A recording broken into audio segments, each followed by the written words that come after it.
Okay, the question as I understand it, the first one is, in my hypothesis of image formation, have I thought about the possible presence of these, what they call a sudarium, which I think they're referring to as a chin band or something of that nature. Well, I guess I would respond by saying that I do not see definitive evidence on the shroud image that would lead me to conclude that there was in fact a chin band. Now there might have been a chin band around the shroud, but I don't see anything on the image that would tell me for sure that that was there. So I'm not saying it wasn't or was not there. There has been a lot of speculation about a blanking area around the sides of the face, but if you look at the blanking area very carefully, what you find are that the blanking area occurs right at the change of herringbone twill, right at that line of demarcation, plus that line extends all the way through the image on the body and above it. So that's just an artifact of the weave. The shroud image itself, or the shroud cloth, is very inhomogeneous. And we have to take that into account when we analyze the image, and you have to be very careful that you're not interpreting something that isn't more of an artifact of the cloth rather than of the image that is impressed upon the cloth. And now, as far as a cloth over the head, I think my wife Rebecca has pointed out in her talk the presence of a Jewish prayer shawl, which is part of a Jewish burial. This has been used for a long time in Jewish burials, and possibly that might be another possibility for the cloth around the face. But again, that's speculation. That's something that would have to be ironed out by other scholars. But I think it's worth at least considering.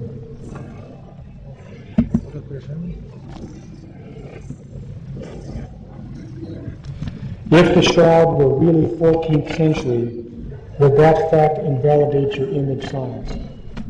No, I didn't in any case in describing my theory of image formation rely upon the information that the shroud is of such a century or 14th, 2nd, 3rd, 4th, 20th, or whatever. I have been trying to be as careful as I can to take what we see on the image, on the shroud, and then ask, what does that suggest to my mind in terms of what may have caused this image? I'm certainly willing to withdraw my hypothesis if another one, which can be found in natural physics, if you will, that will explain all the image characteristics. But what we have to do in science is to bring about hypotheses which are capable of explaining all the observations that we see regarding the shroud. Now, this is a very important point. We must also be ready in science that if our explanations in terms of what we currently know about physics fail in understanding what we see, then we have to be ready to start thinking in different terms. Otherwise, if we're not willing to do that, we're not true to our calling as scientists. So no, I do not believe this would change that if the shroud were turned out to be 14th century. The shroud is what it is, but let's be very careful. Let's make sure that we understand what we're dealing with before we before we try to draw conclusions one way or the other. Troisième question.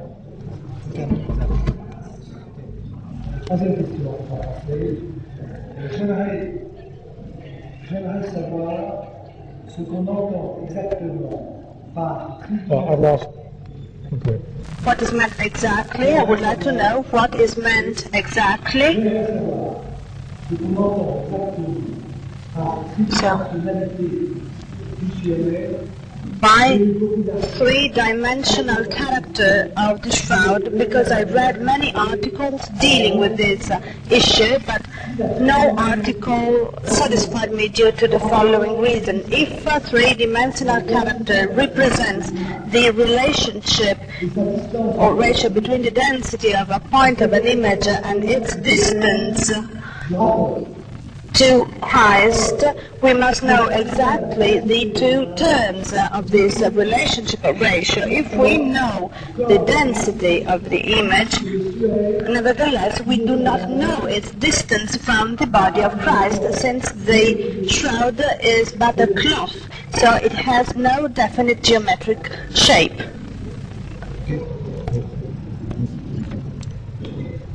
This is a very good question. The word three-dimensional image is something that has been used to describe a characteristic of the shroud image. I'm not totally satisfied with that term either. If you take any image whatsoever, any photograph, and convert the image intensities of that photograph to relief, you will make a three-dimensional image. That's not what's being referred to here. What I believe is going on is that there is a demonstrable correlation between image intensity and expected cross-body distances over the frontal image of the Shroud of Turin. I do not believe that this correlation relates to the back image. I think that is more of a direct contact. That is where the cloth touches the body, you have image. Where you don't have a cloth touching the body, you don't have image.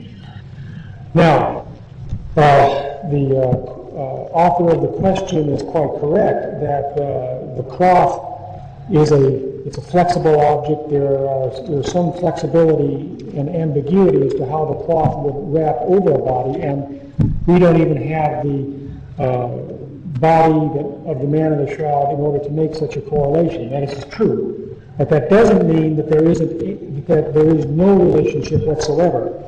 And when we go through the process of relating image intensity, which is a measurable quantity, that is something you can measure with a microdensitometer on the image of the shroud, and correlate those with experiments where you take cloths over human bodies, you can establish a correlation for that. I've published the correlation, the actual numbers of the correlation in my June 1984 article in Applied Optics. If anybody wants to be more mathematical and get some quantitative numbers upon what that correlation looks like. But I believe the correlation is real. It is telling us something very fundamental about this image, and it's telling us that there is a relationship between the image intensity and the space between the body and the cloth. The question is, how does that image get there? I've offered my collapse theory as a hypothesis, as a possible way that could have happened. Il y a une dernière question, quatrième question, qui va être présentée en italien. Monsieur, pouvez-vous venir pour la lire en italien? Is that it? Dernière question. Okay. Sure.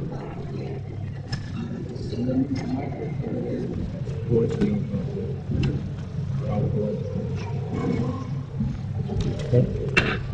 The question is, I am a doctor and ask, how is it possible that brow blood or front brow is venal blood and yet there is cheek blood? How is it possible for blood to be on the cheeks similar to the brow? I'm not sure I'm the right person to be asked that question. I would think that Dr. Lavoie would be a better person to ask for that. If you're asking about the physics of how those transfers or how the image might be made, I could give you some thoughts on this, but I don't know that I'm really capable of answering that question.